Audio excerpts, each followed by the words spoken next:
Bismillahirrahmanirrahim. Assalamualaikum warahmatullahi wabarakatuh. Alhamdulillah. Alhamdulillahi rabbil alamin. Nahmaduhu subhanahu wa ta'ala hamdan yaliqu bi jalalihi wa 'azimi sultanihi. Wa usalli wa usallimu ala khairi khalqihi wa khatami rusulihi. Nabiina Muhammadin wa ala alihi wa sahbihi wa man sara ala nahjihi wa istanna bisunnati ila yaumiddin. Amma ba'd. Alhamdulillah jamaah sekalian yang dimuliakan Allah tabaraka wa taala, di pagi hari yang hujan ini kita masih menyempatkan diri kita di sela-sela kesibukan yang begitu padat untuk berthalabul ilmi, dan ini mudah-mudahan merupakan tanda-tanda Allah tabaraka wa ta'ala menginginkan kebaikan bagi hambanya. Sebagaimana hadis yang telah kita hafal, man yuridillahu bihi khairan yufaqihu fid din. Orang yang Allah inginkan baginya kebaikan, hidayah, surga, Allah jadikan dia orang yang faqih, orang yang faham urusan agamanya. Dan juga ilmu ini adalah satu hal yang Allah perintahkan Nabi-Nya Muhammad sallallahu alaihi wasallam untuk istighfar, untuk minta agar dibanyakkan ilmunya. Wa qur rabbi zidni ilma. Allah katakan pada Nabi, dan katakanlah wahai Muhammad, ya Rabb, tambahkanlah padaku ilmu.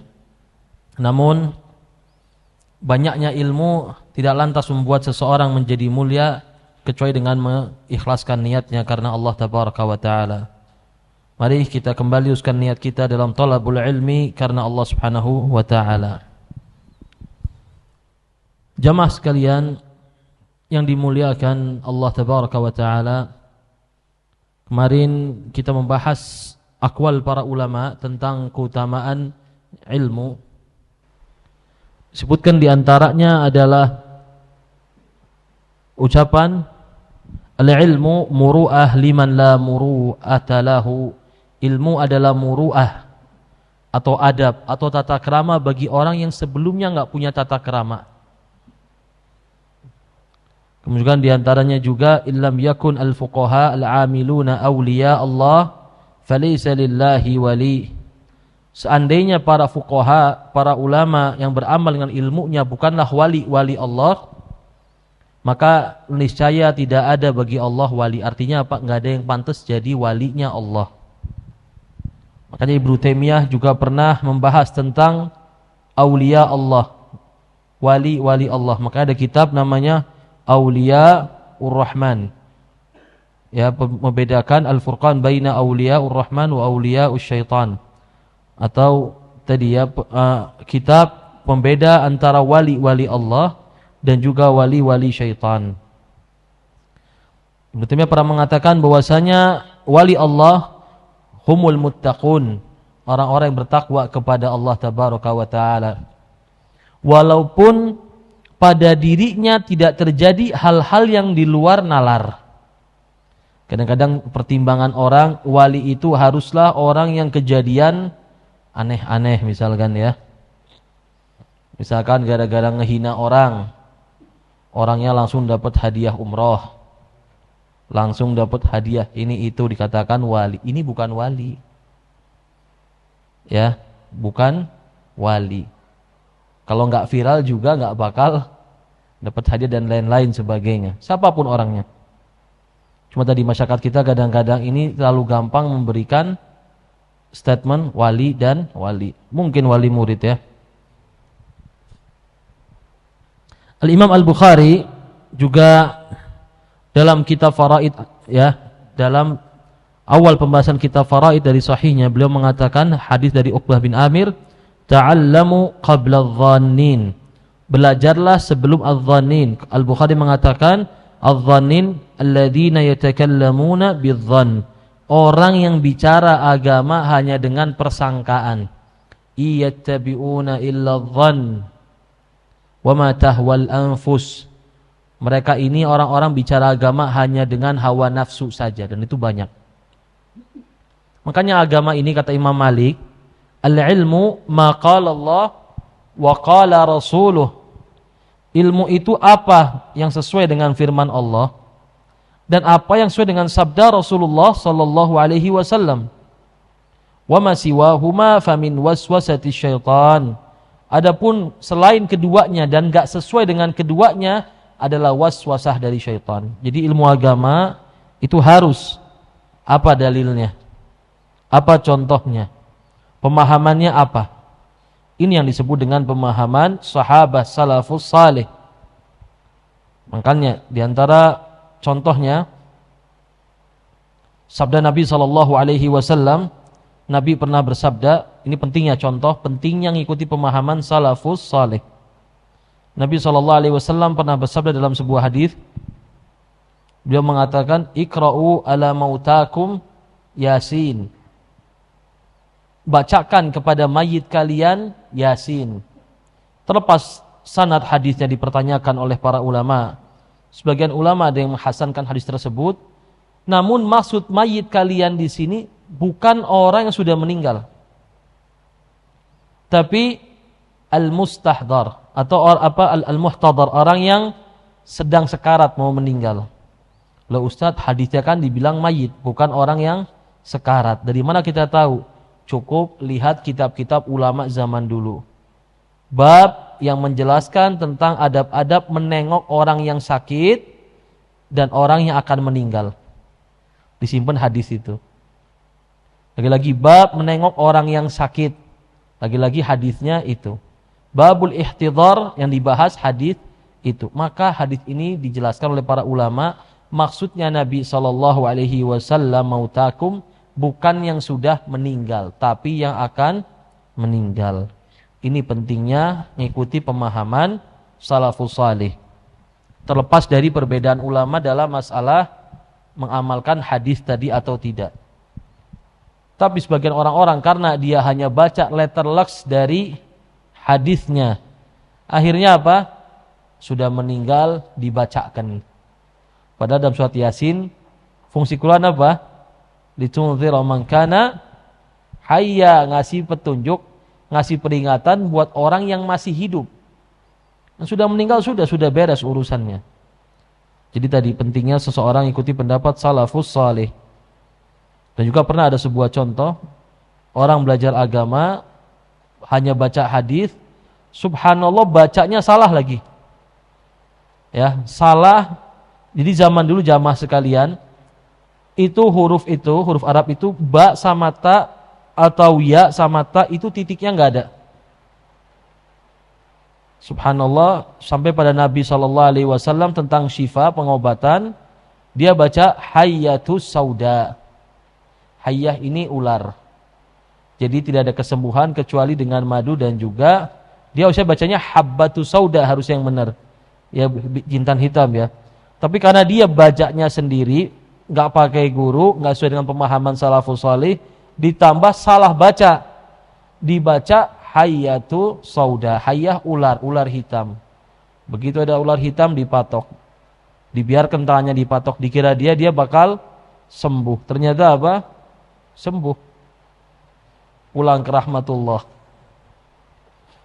Sembuh dari penyakit alias tidak sakit lagi setelahnya. Ini pentingnya seorang ikutin salafus salih.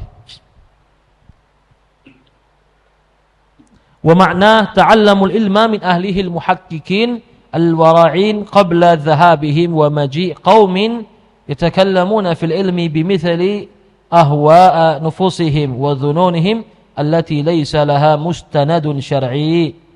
Dan maknanya belajar sebelum orang-orang yang hanya bicara dengan hawa nafsu, artinya sebelum mereka yang ngisi, adalah belajarlah ilmu dari ahli-ahli ilmu yang memang punya ilmu al-wara'in, orang yang senantiasa menjaga dirinya dari hal-hal yang Allah haramkan sebelum ahli ilmu ini meninggal, sebelum ahli ilmu ini hilang.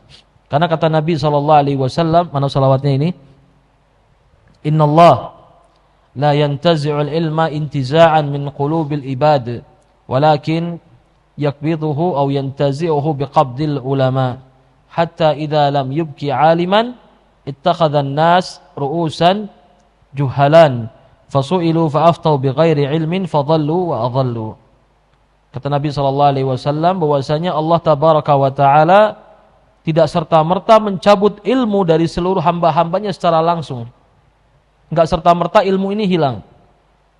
Tapi caranya dengan mematikan para ahli ilmu dulu. Ilmunya ada di kitab, pemahamannya ada di ustadz. Dimatikan orang-orang yang ngerti pemahamannya dulu. Diambil sama satu persatu para ulama ini. Sampai tidak tersisa kecuali orang-orang yang bodoh. Sampai tidak ada orang alim pun. Akhirnya manusia menjadikan orang-orang yang bodoh masalah agama sebagai seorang yang alim. Hanya karena faktor misalkan kepala kampung, Pak RT misalkan, Pak Lurah misalkan, ya, suruh jadi pemimpin dalam masalah agama. Seperti itu. Sehingga akhirnya apa? Ketika terjadi iskal, kebingungan pada manusia, masalah hukum pasti mereka akan bertanya pada ahli ilmu, tapi sudah nggak ada ahlinya. Maka tadi bertanya pada orang-orang yang sebenarnya mereka ini orang-orang bodoh. Fasu'ilu, kata Nabi, ditanya. Fa'aftau bighairi ilmin. Tapi tadi manusia ditanya malu untuk ngomong Allahu a'lam. Kata Ibnu Abbas radhiyallahu ta'ala anhuma, saya heran sama seseorang yang kalau ditanya apapun selalu bisa. Ini menandakan dua. Entah dia orang gila, semua bisa, karena orang gila gak punya beban. Atau orang yang gak punya amanah ilmu. Pokoknya bismillah jawab. Tadi fasu'ilu, ditanya, berfatwa tanpa ilmu, fadhallu wa adhallu, sesat lagi menyesatkan. Dan itu banyak sekali. Masuk tanda-tanda kiamat, yusaddaqu fihal kadhib. Di hari kiamat ini tanda-tanda kiamat, orang-orang pendusta dipercaya, dianggap sebagai tokoh-tokoh agama. Kita bisa lihat pengajian 2 jam isinya ngelawak. Betul? Sebagian. Banyak yang isinya lawakan-lawakan, ludruk, kadang sampai kalimat-kalimat yang tidak sepantasnya dikatakan oleh seorang yang belajar agama. Apalagi dikatakan oleh seorang tokoh agama. Orang yang belajar agama saja nggak pantas ngomong kayak gitu. Apalagi seorang yang mengajarkan agama. Tapi tadi manusia kadang-kadang yang penting seru, senang, dan asyik. Bab fasal fi tarjihil ishtighal bil ilmi ala salati was siyam wa ghairihima minal ibadatil qasirah ala fa'iliha. Bab yang mengutamakan keutamaan menyibukkan diri dengan ilmu lebih utama daripada sholat, puasa. Tentu puasa maksudnya di sini sunnah ya, sholat sunnah, puasa sunnah. Wa ghairihima, dan keduanya dari ibadah-ibadah yang manfaatnya hanya terbatas pada pelakunya saja. Kita sholat sunnah, pahalanya cuma buat kita. Kita puasa sunnah, pahala cuma buat kita. Dan kita harus pahami ya, di sini maksudnya adalah amal-amalan sunnah. Karena apa? Disebutkan dalam hadis qudsi bahwasanya tidaklah seorang hamba mendekatkan diri kepada Allah Azza wa Jal dengan suatu hal yang lebih Allah cintai, melainkan dia dengan mengerjakan hal-hal yang Allah wajibkan. Jadi bukan maksudnya belajar lebih utama daripada sholat zuhur. Ini salah. Atau gara-gara belajar malam, belajar agama, belajar Quran, subuhnya lewat. Ini juga salah. Tentu yang Allah wajibkan lebih utama. Baru setelah itu thalabul ilmi serta amal-amalan sunnah. Waqad taqaddamatil ayatul karimah fi hadzal ma'na, dan telah dibahas di sebelumnya ayat-ayat Quran tentang hal ini. Kaqaulihi ta'ala, seperti firman Allah Ta'ala, Qul hal yastawil ladzina ya'lamun wal ladzina la ya'lamun. Apakah sama orang yang mengerti, memiliki ilmu, dan orang yang tidak memiliki ilmu? Dan juga firman Allah, innama yakhsyallaha min ibadihil ulama. Orang yang takut sama Allah di antara hamba-hambanya adalah orang-orang yang berilmu. Serta hadis Ibnu Mas'ud, la hasada illa fi itsnatain. Tidak ada hasad kecuali dalam 2 hal. Dan ini jamaah sekalian, kita belajar ini bukan yang buru-buru ya. Ada bagusnya 1-2 hadis dihafalkan setiap bab. Kita pengen beres dari kajian ini, kita ini jadi insan yang memang bisa mentahqiq atau merealisasikan qu anfusakum wa ahlikum nara. Jadi kita mulai bikin tadi kebiasaan-kebiasaan ilmiah dari rumah kita. Gak harus jadi seorang ustadz yang hafal sekian ratus ribu dalil, tapi minimal dalil ini dikuasai sedikit-sedikit. Karena kenapa? Kalau anak antum hafal dari antum, kemudian dia sampai jadi orang, Allah berkahi dia misalkan dalam urusan dunia dan akhiratnya, apalagi di seorang dai, antum adalah orang yang pertama kali menanamkan hadis-hadis ini, antum yang akan menuai keuntungannya. Makanya tadi rugi sekali kalau kita nggak mau belajar hal-hal dasar seperti Al-Fatihah dan lain sebagainya. Padahal kita bisa mengajarkan kepada anak kita. Anak kita ini hasil dari usaha kita. Allah yang takdirkan, Allah yang ngasih rizki. Tapi kita di situ ada usahanya, ada badrul asbab, menempuh sebab-sebab. Tapi ternyata diajari sama orang lain misalkan. Makanya penting, misalkan ada pelajaran-pelajaran daurah dari mulai sholat, tata caranya, wudu, baca Quran, kuasai, fahami, ajarkan ke rumah. Nanti dia ajarkan lagi ke orang-orang, apalagi di seorang dai, maka dia akan mengatakan, saya pertama kali belajar ini bukan dari Syekh A, Syekh B, Syekh C, bukan, dari bapak saya, dari ibu saya.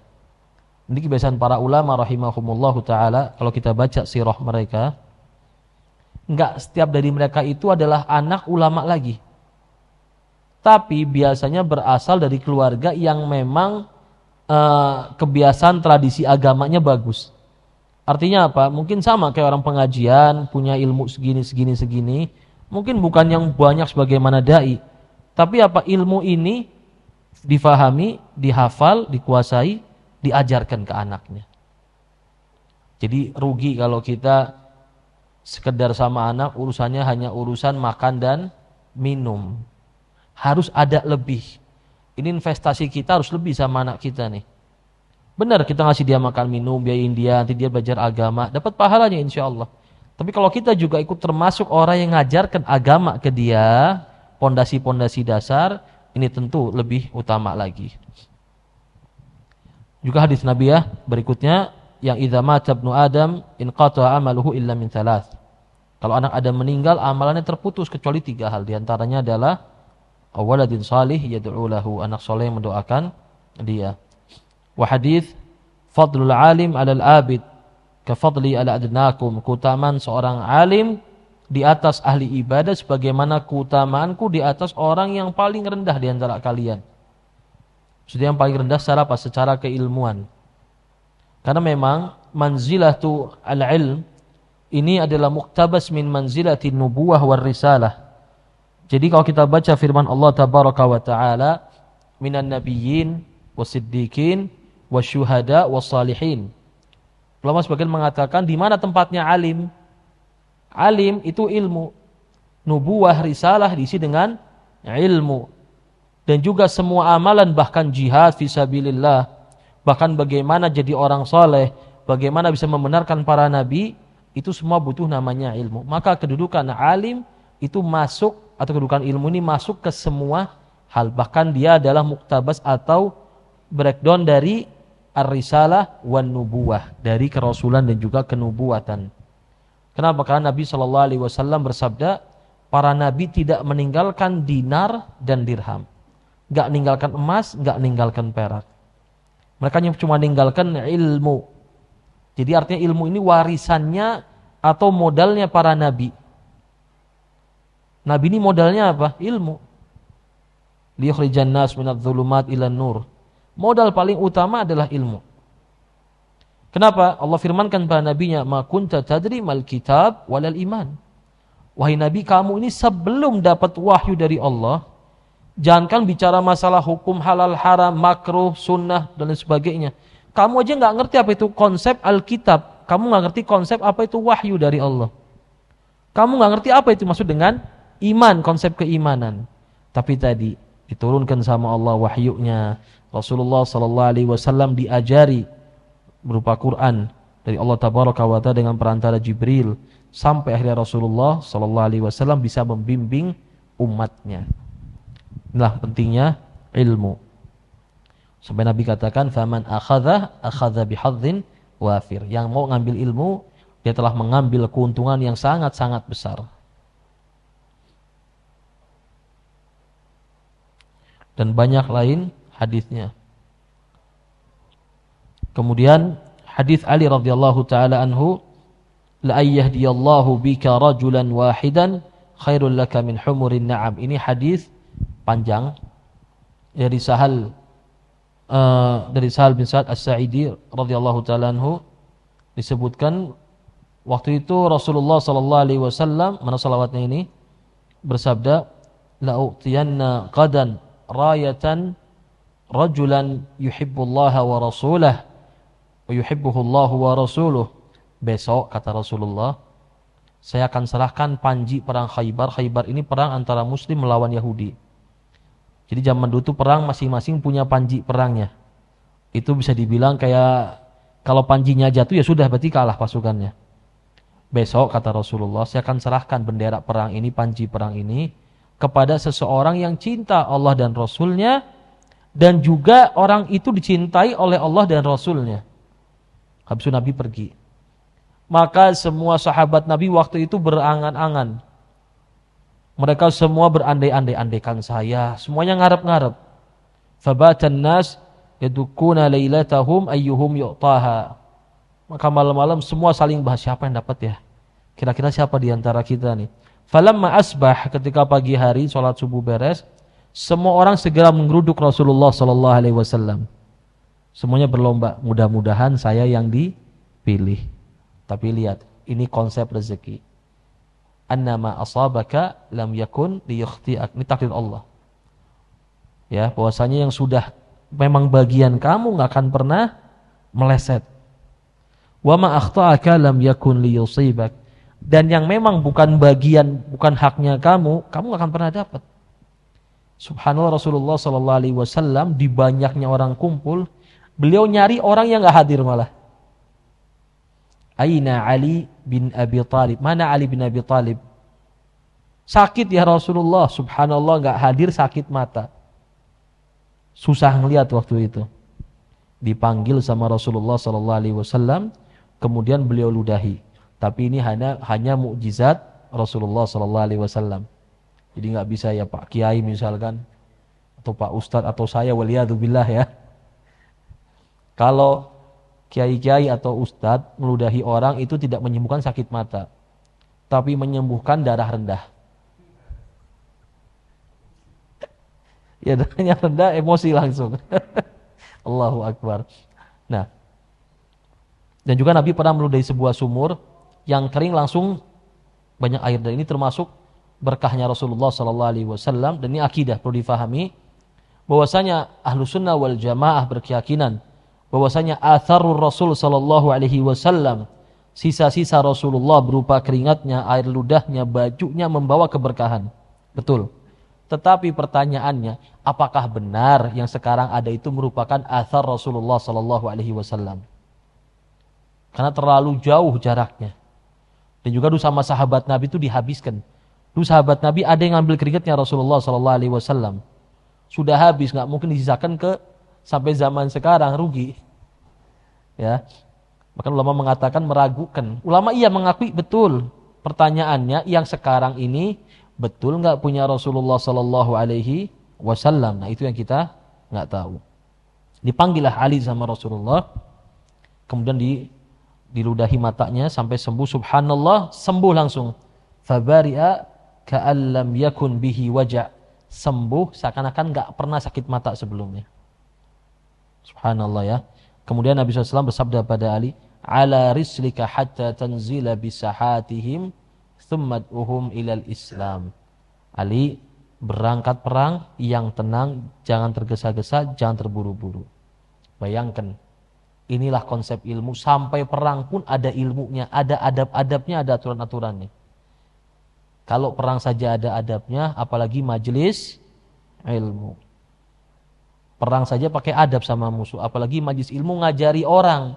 Jangan sampai adabnya hilang. Hatta tanzila bisahatihim, sampai kamu masuk ke kampungnya orang-orang Yahudi ini. Sampai sana ngapain? Langsung perang? Enggak. Kata Nabi, thummad'uhum ilal Islam. tawarkan lagi Islam pada mereka. Kalau mau nurut, akhbirhum bima yajibu alaihim min haqqillahi ta'ala fih. Kasih tahu mereka hak-haknya Allah kalau masuk Islam. Suruh ngerjakan sholat, suruh bayar zakat.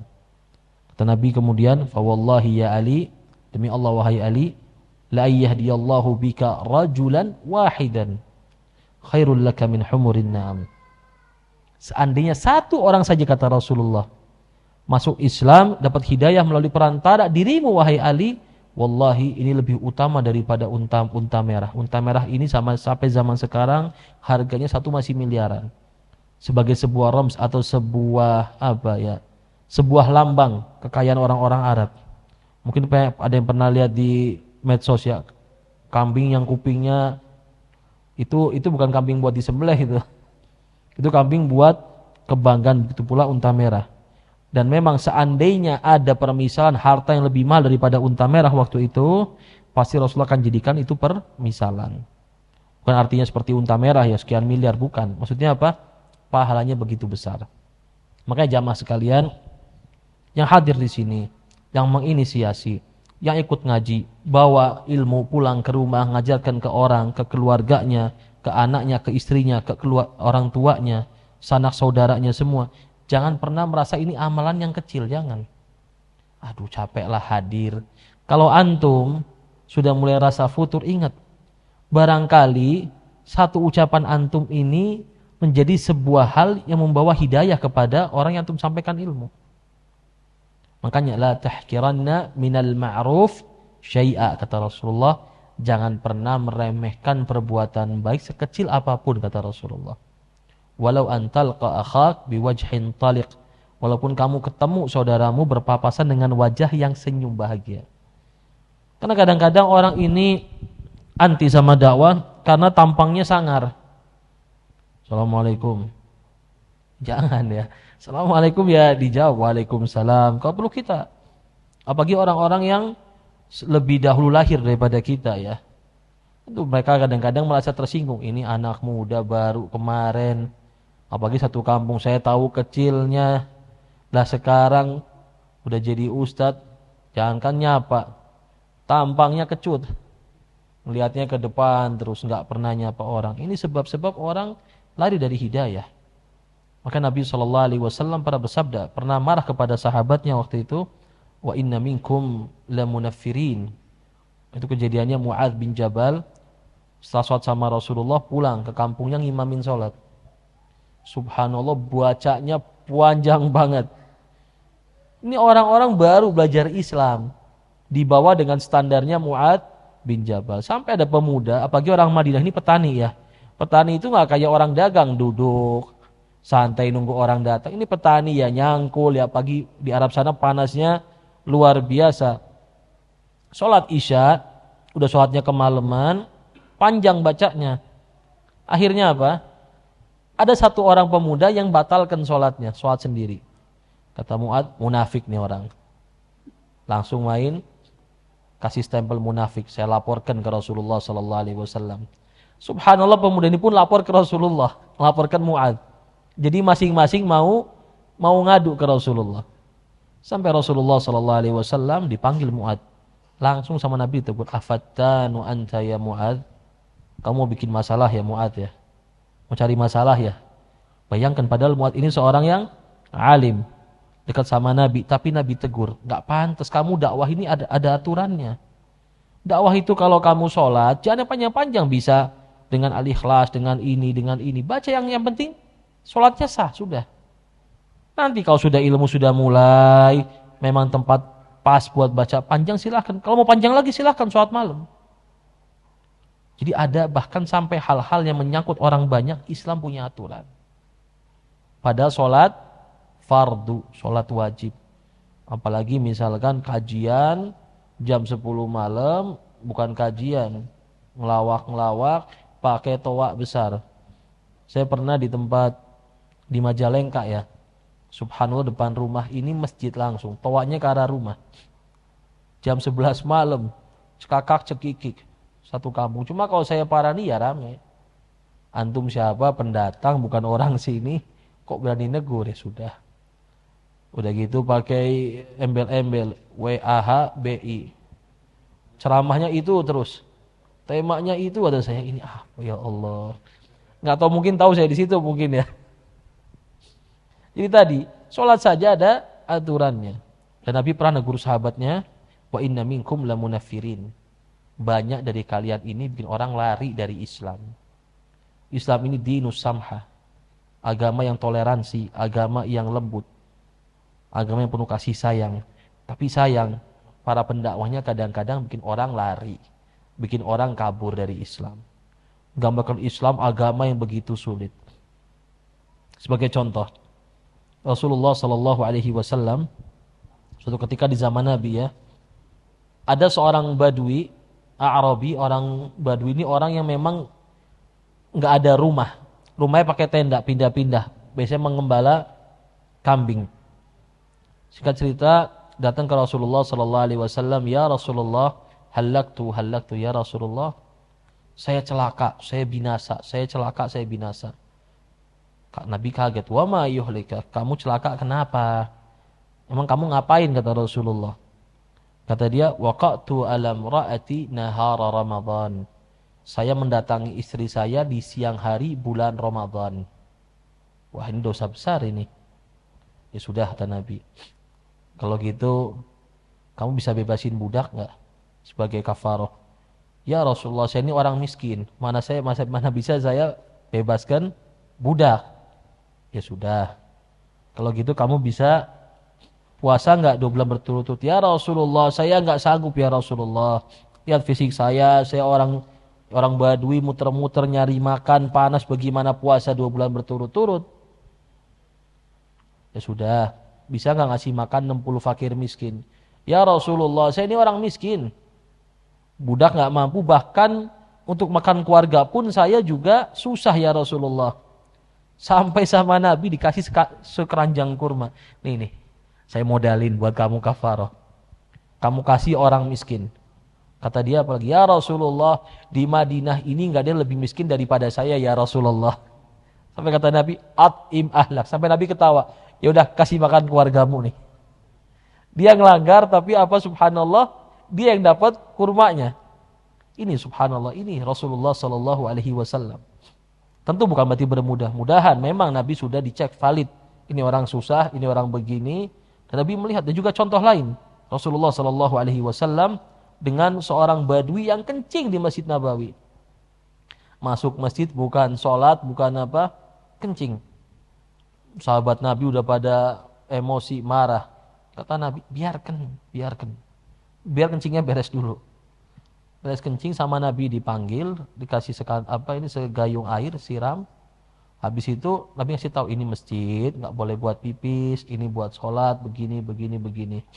Maka Badui ini pun faham, oh begitu ya. Karena orang Badui, orang pedalaman. Kemudian sampai Badui ini ketika Nabi ngomong gitu, dia ngeliat sahabat lain mukanya semua kecut.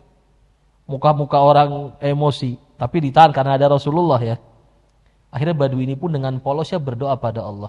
Allahumma arhamni wa Muhammadan wa la tarham ma'ana ahada. Sampai Nabi ketawa, ya Allah, rahmatilah aku dengan Muhammad, tapi jangan kau rahmati orang selain kami ya Allah. Karena yang lain mukanya semua kecut. Akhirnya apa? Doa baiknya dikhususkan. Khusus saya dan Muhammad. Yang lain jangan ya Allah. Jadi penting ya, bagaimana adab-adab Islam, ilmu ini membuat seorang harusnya lebih mengerti, beradab, dan bagaimana caranya dia berdakwah, memberikan hidayah kepada orang. Wa an Abdullah bin Amr bin Al-As radhiyallahu taala anhuma qala kharaja Rasulullah sallallahu alaihi wasallam fil masjid. Kharaja Rasulullah sallallahu fa idza fil masjid majlisan. Dari Abdullah bin Amr bin As, bahwasanya Rasulullah sallallahu alaihi wasallam keluar dari rumahnya menuju masjid. Tiba-tiba sampai di masjid terdapat 2 majelis, 2 perkumpulan. Ini namanya majelis ya, orang duduk-duduk. Dari kalimat jalasa, yajlisu. Majlisun yatafaqqahun. Majelis yang pertama, majelis yang membahas masalah agama. Tentang halal haram, hukum ini, hukum itu. Wa majlis yad'una Allah Ta'ala wa yas'alunahu. Dan satu lagi majelis menyebut-nyebut nama Allah, berdoa pada Allah dan meminta pada Allah. Kata Nabi SAW, kilal majlisaini alal khair. Kedua majlis ini semuanya baik, kata Rasulullah. Amma haula, adapun mereka yang berdoa pada Allah, insya'a a'tahum wa insya'a mana'ahum.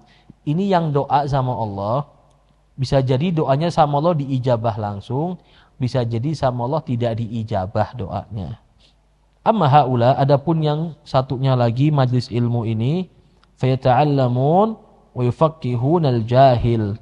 Mereka belajar, saling pelajar antara mereka membahas agama, sehingga nanti mereka bisa mengajari orang yang enggak ngerti. Haula'i afdal, kata Rasulullah, yang ini lebih afdal, bitta'lim ursiltu. Dengan apa? Dengan ilmu aku diutus oleh Allah tabaraka wa taala. Karena kerjaanku adalah mengajari orang. Seakan-akan Nabi mengatakan, ini loh yang majlis ta'lim ini sama sebagaimana tujuan Allah mengutusku. Karena kita faham Rasulullah SAW itu apa yang dibawa? Quran dan Sunnah, diajarkan kepada para pengikutnya.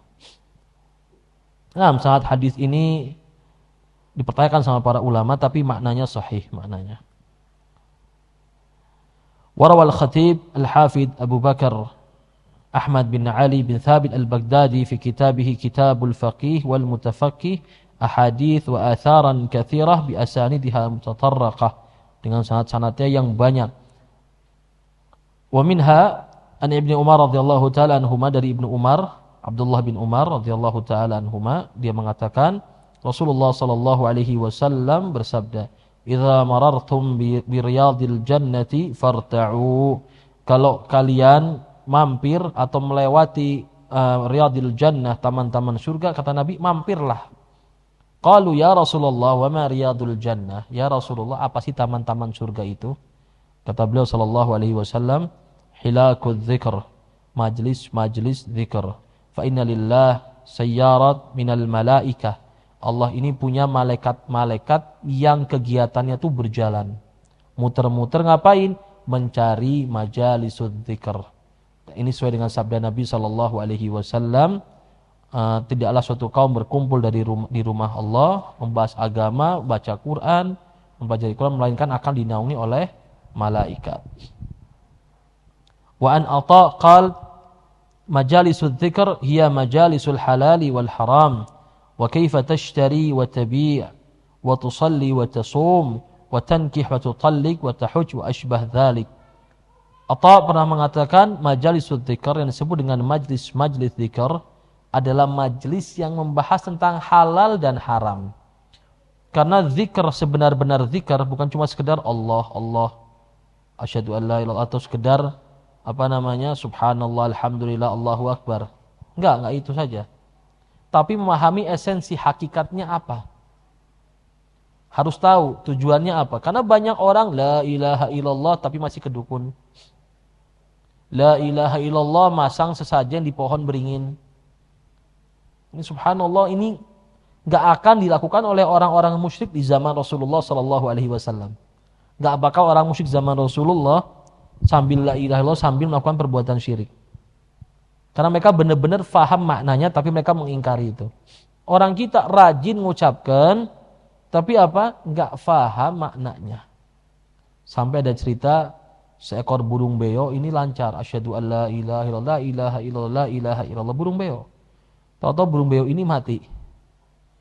Si majikannya pun ngelihat, jangan-jangan saya juga selama ini nih hanya sekedar la ilaha illallah seperti burung beo, dan kalau mati enggak jelas kemana arahnya. Artinya apa? Seseorang itu harus namanya memahami esensi atau tujuan dari zikir atau doa-doa yang dia baca. Maka disebutkan majlis zikir itulah majlis bagaimana orang bisa ingat sama Allah. Bagaimana ingat sama Allah? Dengan tahu rambu-rambunya, tahu larangannya, tahu perintahnya. Majlis halal dan haram, bagaimana cara kamu jual beli. Bayangkan, jual beli adalah ibadah. Makanya Umar bin Khattab pernah mengatakan, jangan ada orang dagang di pasar kita kecuali dia faham bab jual beli. Karena kenapa? Kalau nanti akan terjadi gharar, riba dan lain sebagainya, kezaliman, maka perlu dia mempelajari bab-bab yang memang takhussuhu, yang memang berkenaan dengan dirinya.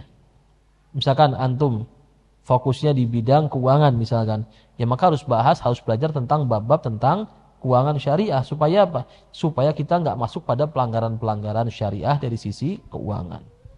Nanti satu lagi fokus misalkan dalam masalah pertanian. Harus paham tentang bab-bab masalah pertanian dalam agama ini. Bagaimana dipelajari. Supaya apa? Supaya jangan sampai terjerumus pada pelanggaran-pelanggaran syariat. Begitu pula dan lain-lain sebagainya. Wa tusalli wa tasum, dan bagaimana cara kamu sholat dan juga kamu berpuasa. Wa tankih, cara kamu nikah dan juga bercerai. Wa tahuj. Kenapa cerai dibahas juga? Karena kadang rumah tangga ini ada hal-hal tertentu yang mungkin kadang keceplosan sebenarnya itu cerai tapi kita nggak paham. Akhirnya apa? Takutkan nanti jadi syubhat, pernikahannya pernikahan yang syubhat. Makanya seorang itu harus mempelajari hal-hal demikian.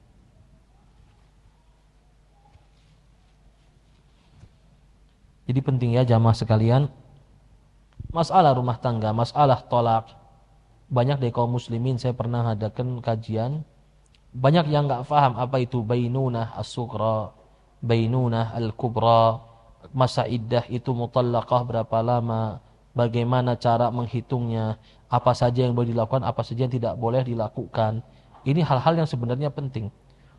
Kita semua berharap tidak terjadi pada diri kita, tapi minimal-minimal terjadi sama orang pasti kejadian. Suatu hal yang Allah turunkan hukumnya pasti bakal kejadian. Ulama mengatakan hal-hal yang Allah sebutkan di Quran hukumnya pasti bakal kejadian. Dan tadi kalau kejadian dengan orang lain atau diri kita waliyadzubillah, kita tahu bagaimana tetap dalam koridor syar'i. Supaya apa? Kita senantiasa mendapatkan naungan Allah. Karena ikatnya saya sudah bilang ya, kita semua ini kayak orang lagi safar mampir di tempat rest area peristirahatan, ketemu ya macam-macam aktor, jadi bapak lah, jadi ibu lah, jadi anak, tapi nanti semua bakal kita tinggalkan ini. Maka tadi bagaimana kita tetap dalam koridor syari biar apa? Kita termasuk orang-orang yang selamat di yaumil akhir. Ibnu Umar juga mengatakan dari Nabi SAW, majlisu fiqh khairun min ibadati sittina sanah. Belajar ilmu fikih atau ilmu agama lebih utama daripada beribadah 60 tahun. Walaupun riwayatnya ini juga dhaif. Tapi hanya sebagai fadilah a'mal atau sebagai motivasi untuk orang belajar. Dan juga dari Abdurrahman bin Auf radhiyallahu ta'ala anhu, Nabi sallallahu alaihi wasallam mengatakan, yasirul fiqhi khairun min katsiril ibadah. Ilmu yang sedikit lebih utama daripada banyaknya ibadah. Ini memang benar ya. Karena ibadah kita hakikatnya butuh sama namanya ilmu. Berapa banyak orang ibadah, ternyata apa? Dhalin, sesat. Dan kita sering minta sama Allah 17 kali sehari, ghairil maghdubi alaihim walad dhalin. Kita minta agar kita tidak termasuk golongan yang maghdub, dilaknat sama Allah, dibenci sama Allah, dimurkai. Kenapa? Tahu ilmu tapi enggak mau beramal. Atau dhalin, sesat. Ibadahnya rajin tapi tidak ada ilmunya. Amilatun nasibah. Amal yang melelahkan, capek tapi masuk neraka. Allah sebutkan tentang umat-umat Nasrani, disebutkan sama Allah di Quran, warahbaniyatan ibtada'uha. Kristen ini diantara bid'ahnya mereka adalah bid'ah rahbaniyah. Apa rahbaniyah? Tidak mau nikah. Jadi biarawan, biarawati. Itu bid'ah sebenarnya dalam agama Kristen. Yang kami enggak pernah syariatkan pada mereka. Disebutkan di Quran. Tapi apa? Mereka kerjakan supaya apa? Mencari keridhaan Allah. Diterima enggak sama Allah? Enggak. Makanya bukan banyak-banyakan ibadah. Tapi bagaimana ibadah kita ini berkualitas. Sholat 1000 rakaat. Sholat 2000 rakaat ya. Besoknya langsung hadir di Al-Muhajirin hari Ahad. Ada pengobatan gratis. Gak apa-apa sebutkan ya. Yang mau hadir fadhal. Di sana ada ahli apa itu? Tulang ya. Caranya saya pernah tuh terapi lah itu, apa istilahnya itu. Insyaallah free insyaallah. Tapi jangan karena sholat 1000 rakaat ya. Ini tadi subhanallah ya. Gak ada tuntunan dari Rasulullah SAW. Sudah capek, dosa lagi. Kemudian masih banyak juga ya tentang penjelasan-penjelasan tentang keutamaan ilmu.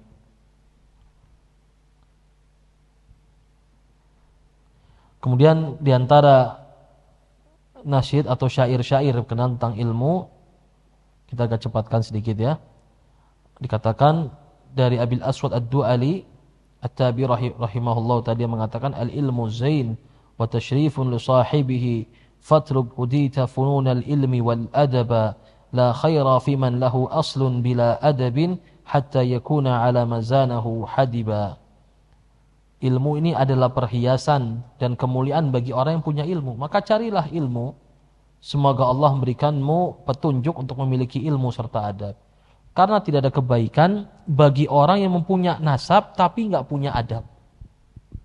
Sampai dia bisa menghiasi dirinya dengan ilmu. Maka Nabi juga pernah bersabda dalam sebuah hadis, "Man bata'a 'amaluh lam yusri bihi nasabuh." Orang yang amalannya lelet, nasabnya tidak akan menjadikan dia mulia. Nggak bisa didongkrak dengan sekedar nasab. Dan ini alhamdulillah agama Islam. Bukan agama dari India. India ada kasta ya. Jadi mau orangnya kayak apapun kelakuannya, pokoknya turunan dari kasta Brahma. Kasta Satria, kasta nanti Waisa, kasta Sudra, terus begitu ada urutannya. Catur warna apa istilahnya. Itu agama sudah ada di Indonesia sebelum Islam. Datanglah Islam mencerahkan, mengajari tidak ada kasta. La fadl li arabi ala ajami illa bitaqwa, kata Rasulullah. Enggak ada keutamaan bagi orang Arab dibandingkan non-Arab kecuali dengan ketakwaan. Artinya apa? Semua sama di hadapan Allah. Sampai katakan Nabi, kullukum li Adam wa Adam min turab. Setiap kalian ini berasal dari Adam. Dan Adam berasal dari tanah. Jadi kalau judulnya Islam tapi masih pakai kasta-kastaan misalkan, keturunan A, keturunan B, keturunan C, Islamnya dipertanyakan. Maka nggak ada bedanya sama agama Hindu dan agama Buddha. Kemudian juga disebutkan di sini, ta'allam falaysa al-mar'u yuladu 'alima wa laysa hu 'ilmin kaman huwa jahilu wa inna kabiral qaumi la 'ilma indahu saghirun idal taffat 'alaihi al-mahafilu. Belajar. Karena enggak ada orang yang lahir langsung punya ilmu. Dan tidak sama orang yang punya ilmu dengan orang yang tidak punya ilmu. Dan ketahuilah, pemimpin suatu kaum akan menjadi kecil di hadapan orang ketika berkumpul banyak kalau dia enggak punya ilmu. Pemimpin kaum sekalipun kalau enggak punya ilmu, ketika kumpul dengan orang banyak, jadi orang kecil, enggak kelihatan sama sekali. Itulah pernah dibuktikan ya. Kisah tentang tabi'in atau dengan Hisham bin Abdul Malik atau Sulaiman waktu itu. Subhanallah, ini khalifah satunya seorang bekas budak hitam. Yang kadang-kadang orang mandang ini sudah mantan budak Afrika lagi. Yang kadang-kadang orang remehkan, tapi tadi di sisi Allah adalah orang yang mulia. Ketika mau nyium Hajar Aswad, subhanallah, khalifah butuh namanya ajudan untuk singkirkan kanan kiri. Ini orang subhanallah, otomatis orang buka jalan buat dia. Semua orang segen. Bayangkan pas sampai kata khalifahnya, hari ini kelihatan siapakah pemimpin kaum sebenarnya.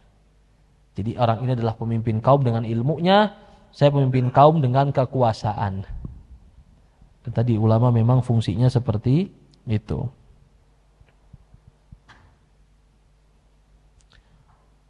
Faslun fi dhammi man arada bi'ilmihi ghairallahi ta'ala. Bab yang membahas tentang celaan bagi orang yang mencari ilmu tapi tujuannya bukanlah Allah Subhanahu wa ta'ala. I'lam annama dzakarnahu minal fadli fi talabil ilmi innama huwa fi man talabahu muridan bihi wajhallahi ta'ala. Ketahuilah bahwasanya hal-hal yang kita sebutkan dari keutamaan talabul ilmi sejatinya sesungguhnya adalah bagi orang-orang yang mencari ilmu karena mengharapkan wajah Allah. Disebutkan wajah Allah. Ini merupakan sifat Allah tabaraka wa ta'ala. Kadang-kadang sebagian orang mengartikan wajah Allah dengan Allahnya langsung. Dan itu kata para ulama merupakan hal yang salah. Misalkan innama nut'imukum liwajhillah. Kami ngasih kalian makan untuk wajah Allah. Kadang-kadang diartikan sama orang kami ngasih kalian makan karena Allah. Kata para ulama ini merupakan perbuatan yang salah.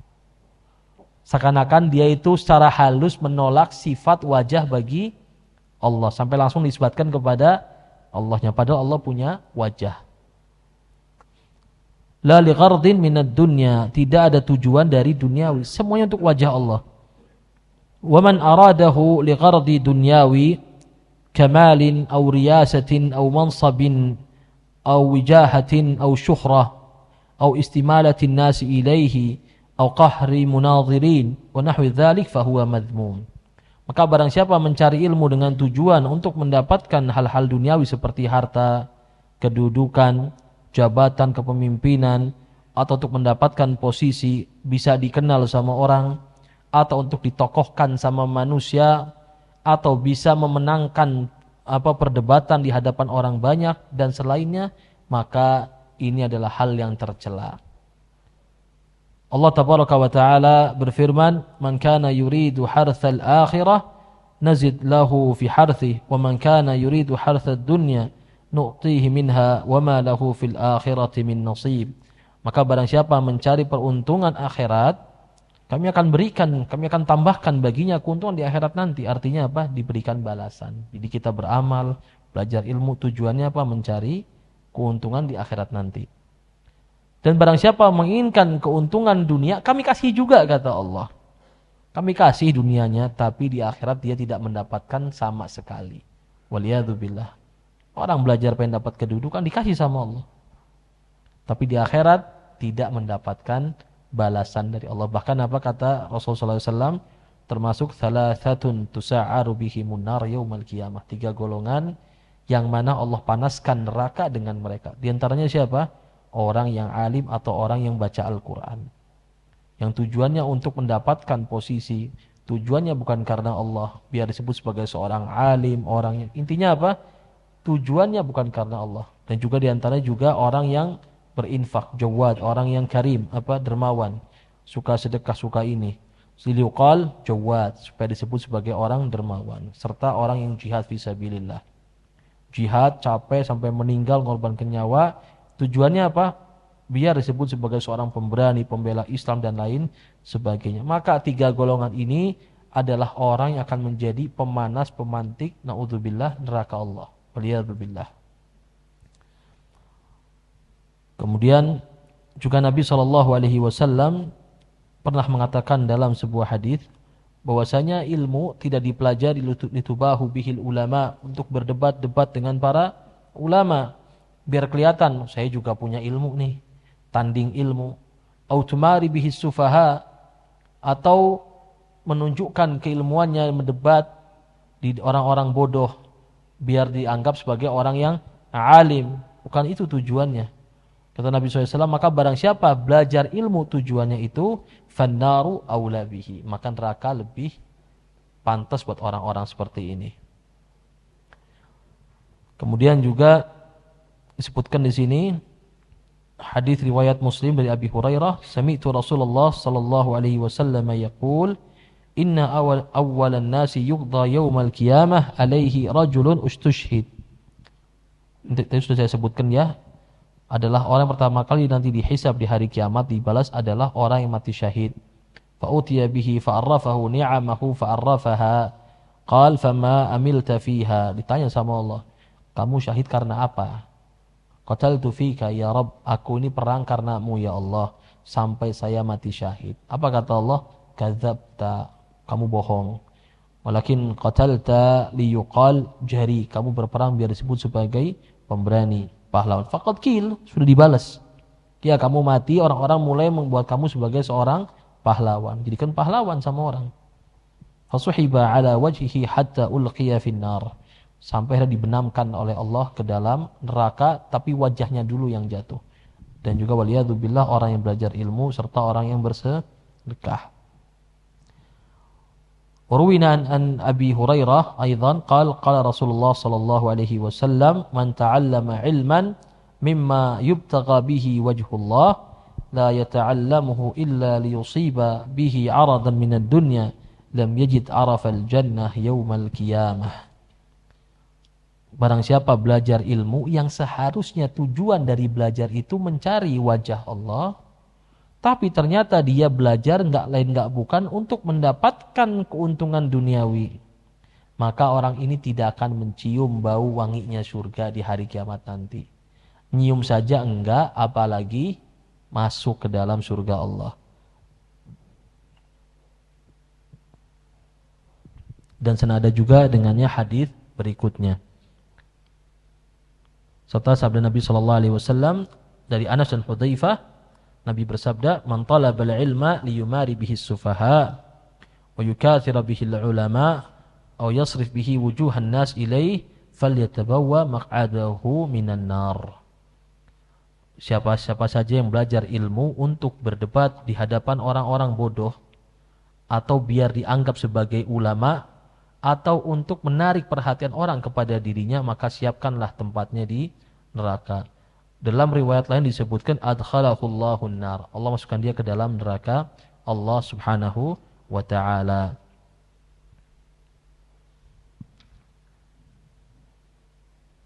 Nah, jamaah sekalian, ada pertanyaan sampai sini?